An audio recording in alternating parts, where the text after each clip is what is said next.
List అందే సత్యం గారి దగ్గరికి వెళ్దాం.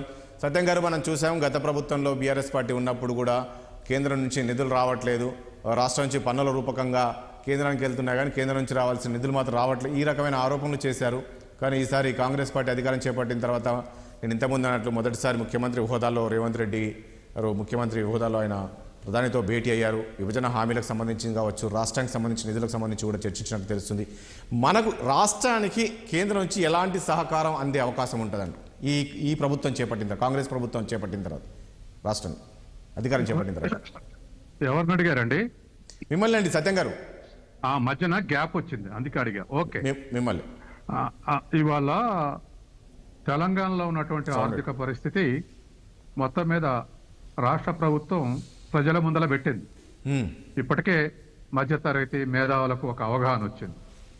తర్వాత సహజంగానే ఈ తెలంగాణ అభివృద్ధిలో కొత్తగా విభజించబడినటువంటి రాష్ట్రంలో కేంద్రం ఇచ్చేటువంటి 13th షెడ్యూల్లో మేము ఏమేమి సహాయం చేస్తామో వాటిని పేర్కొనటం జరిగింది. పేర్కొన్న తర్వాత బీఆర్ఎస్ ప్రభుత్వం మొదట 5 ఏళ్ళు సహకరించి చూసింది. అంటే నోట్లు రద్దు చేసినా లేకపోతే ఇతర జిఎస్టీ కానీ ఇతర అంశాలన్నిట్లో కూడా మొదట సపోర్ట్ చేసిన ముఖ్యమంత్రి కేసీఆర్. ఆ విధంగా చేసుకుంటూ వచ్చారు. కానీ రాజకీయంగా బీజేపీ ఏ స్థితిలో ఉందంటే, బలం ఉన్నప్పుడే అన్ని రాష్ట్రాల్లో కూడా బలపడాలి అనేటువంటి వైఖరితోటి అన్ని రాష్ట్రాల్లో కూడా ఆ ఎత్తుగడల ద్వారా బలపడుకుంటూ వచ్చింది. ఉదాహరణకు అస్సాంలో ఏజీపీ డౌన్ అయిపోయింది, బీజేపీ బలపడింది. అట్లాగే ఉత్తరప్రదేశ్లో మనకు బీఎస్పీ తోటి పొత్తు పెట్టుకుంది, బీఎస్పీ బలహీన పడది, బీజేపీ బలపడది. అట్లాగే గోవాలో గోవంతక్ పార్టీతో పొత్తు పెట్టుకుంది, గోవంతక్ పార్టీ బలహీన పడది, బీజేపీ బలపడది. ఇట్లా అనేక చోట్ల ప్రాంతీయ పార్టీతో పొత్తు పెట్టుకొని జాతీయ పార్టీ, వెల్ ఆర్గనైజ్డ్ పార్టీ ఇవన్నీ ఉన్నాయి కాబట్టి అది బలపడుతూ వస్తుంది. అదేవిధంగా ఇప్పుడే తెలంగాణలో కూడా బలపడాలన్నటువంటి వైఖరితోటి బీజేపీ ఉంది గత 5 ఏళ్లుగా.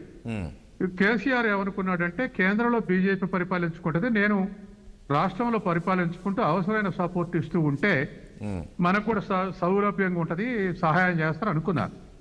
కానీ బీజేపీ సహాయం చేసినా చేయకపోయినా తెలంగాణలో బలపడకుండా కేసీఆర్ పార్టీ ఉంటే చాలా అనుకోలేదు. తను కూడా బలపడటానికి ప్రయత్నం చేయడంతో 2 పార్టీల మధ్య వైరుధ్యం వచ్చింది. ఆ వైరుధ్యం మొన్న ఒక 6 నెలల క్రింద వరకు, ఎలక్షన్ల ముందు ఒక 6 నెలల క్రింది వరకు దరిదాపు 4.5 ఏళ్లు బీజేపీ తర్వాత బీఆర్ఎస్ మధ్య వైరుధ్యం కొనసాగింది. ఈ వైరుధ్యంలో ఏదో మరి రాష్ట్రాలకు కేంద్రాలకు మధ్య ఒప్పందం ఉంది, ట్యాక్స్లో 41% ఇవ్వాలని. కానీ యావరేజ్న కొన్ని రాష్ట్రాలకు ఎక్కువ ఇచ్చినా కొన్ని రాష్ట్రాలకు తక్కువ ఇచ్చినా 34% ఇస్తున్నారు అనేది ఒక కంప్లైంట్.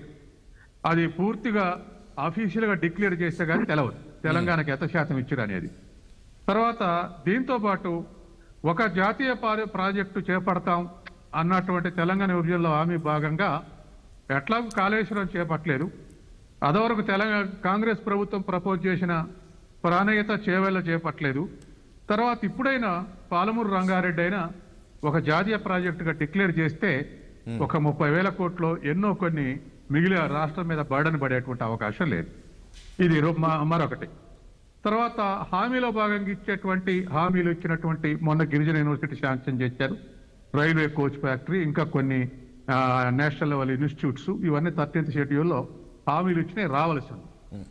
ఇవే కాకుండా ఇవాళ అప్పులున్న రాష్ట్రాలకు కొన్ని వెసులుబాట్లు ఇవ్వకపోతే కేంద్రానికంటే విదేశాల నుంచి అప్పు చేసే అవకాశం, స్వదేశంలో ఫ్రెండ్లీ రిక్వెస్ట్ చేస్తే రిజర్వ్ బ్యాంక్ ఎలో చేస్తే నోట్లు ముద్రించుకునే అవకాశం, తర్వాత రిజర్వ్ బ్యాంక్ ఉన్నటువంటి రిజర్వ్స్ సహాయం చేసే అవకాశం, ఇవన్నీ కేంద్రానికి వెసులుబాట్లు ఉన్నాయి.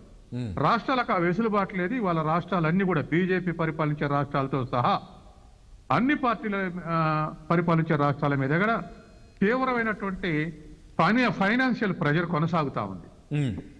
ఇలా కొనసాగటానికి ఏమిటంటే, ఈ ప్రెజర్స్ పెరుగుతుంటే కేంద్రం కొంచెం బయటపడే అవకాశం ఉంది. ఎందుకంటే వాళ్ళు పన్నులు పెంచుకుంటా మనకు సెస్ పెంచుతా ఉన్నారు. దరిదాపు పోయిన ఫైనాన్షియల్ ఇయర్ లో 22-23 ఫైనాన్షియల్ ఇయర్ లో 4 లక్షల కోట్లు కేంద్ర ప్రభుత్వానికి సెస్ లభించిందని ఒక అంచనా ఉంది. అంటే నేను ఒకటండి సత్యం గారు, ఇప్పుడు గతంలో సరే మనము బీఆర్ఎస్ శ్రేణులు చెప్తున్నది ఏంటి అంటే ఈ ప్రాంతీయ పార్టీలు ఇక్కడ అధికారంలో ఉన్నందుకు వాళ్ళు కేంద్రం నుంచి నిధులు రావట్లేదు అనే విధంగా కామెంట్ చేశారు కదా. సో ఈ రోజు ఒక జాతీయ పార్టీకి చెందిన వ్యక్తి ముఖ్యమంత్రి అయ్యారు కదా. సో అదిగాక కాంగ్రెస్ పార్టీ ఎంతవరకు సహకరిస్తుంది కేంద్రం, అక్కడ కేంద్రంలో బీజేపీ ఉంది కాబట్టి రాష్ట్రానికి ఎంతవరకు సహకరిస్తుంది అనేది అయితే ఒక్కటే మాట నేను చెప్పే ముచ్చట ఒక్క మాటలు అయిపోతుంది. రిజర్వ్ బ్యాంక్ దగ్గర ఉన్న 4 లక్షల కోట్లు కేంద్ర ప్రభుత్వం వాడుకుంది, సెస్ 4 లక్షల కోట్లు వాడుకుంది. వాటిలో రాష్ట్రాలకు కూడా ఇస్తే అన్ని రాష్ట్రాలకు కూడా కొంత వెసులుబాటు కల్పిస్తుంది. It's okay. ఇప్పుడు మీరన్న ప్రశ్నకు కాంగ్రెస్ కి ఎంతవరకు సహకరిస్తుంది అన్నప్పుడు ఖచ్చితంగా 2 జాతీయ పార్టీల వైరుధ్యం ఉంది. ప్రధాన వైరుధ్యం ఆ 2 పార్టీల మధ్యనే ఉంది. తర్వాత మిగతా ప్రాంతీయ పార్టీలు ఒకసారి ఫ్రెండ్గా ఉండొచ్చు, ఒకసారి వదిలేయచ్చు, కానీ కాంగ్రెస్ ఫ్రెండ్లీ పార్టీగా ఉండేటువంటి అవకాశం లేదు. కాబట్టి రాజకీయ వైరుధ్యం కొనసాగుతుంది. ఈ రాజకీయ వైరుధ్యంలో భాగంగానే ఇవాళ మరి గవర్నర్ల ద్వారా వివిధ రాష్ట్రాల్లో ప్రెజర్స్ నడుస్తున్నాయి రాష్ట్ర ప్రభుత్వాల మీద. స్టాలిన్ కంప్లైంట్ చేశాడు, విజయన్ కంప్లైంట్ చేశాడు, మమతా బెనర్జీ కంప్లైంట్ చేస్తుంది. అందరూ కూడా ముఖ్యమంత్రులు గవర్నర్లతో సహకరించనీయకుండా, తర్వాత ఆర్థిక సాయం చేయకుండా ప్రెజర్ బిల్డప్ చేస్తూ రాష్ట్రాలను అసలు పరిపాలించుకునేవ్వట్లేదు అనేటువంటి స్టేట్మెంట్లు అందరు ముఖ్యమంత్రులు ఇచ్చిన వాళ్ళే. కానీ మరి ప్రధానమంత్రి రేవంత్ రెడ్డి ముఖ్యమంత్రి కాగానే మా నుంచి సహకారం ఉంటది అని ఒక పాజిటివ్ స్టేట్మెంట్ ఇచ్చాడు. సరే, ఏ ప్రధానమంత్రి అయినా అది ఇస్తాడు, ఏ ముఖ్యమంత్రి అయినా పోయి రిప్రజెంట్ చేస్తారు. అందులో భాగంగానే మొన్న మేము సహాయం చేస్తామని ప్రధానమంత్రి అన్నట్టు ఇవాళ ముఖ్యమంత్రి పోయి కలిశాడు. కలిస్తే ఇవాళ రొటీన్కి వచ్చేమో ఇన్ టైంలు ఇవ్వటం, రొటీన్లు వచ్చేటువంటి ఇప్పుడు ఫైనాన్స్ కమిషన్ రికమెండేషన్స్ ప్రకారం నిధులు వస్తాయి అనేక పథకాలకు. ఆ పథకాలకు సరైన సమయంలో రిలీజ్ చేయటం, తర్వాత కొన్నిటికి మ్యాచింగ్ గ్రాంట్ ఇస్తే రిలీజ్ చేసే కొన్ని ఉన్నాయి. అవి కూడా గతంలో కొంత ఆఖరి సంవత్సరంలో బీఆర్ఎస్ సహకరించలేదు, తెచ్చుకోలేదు అనేది ఉంది.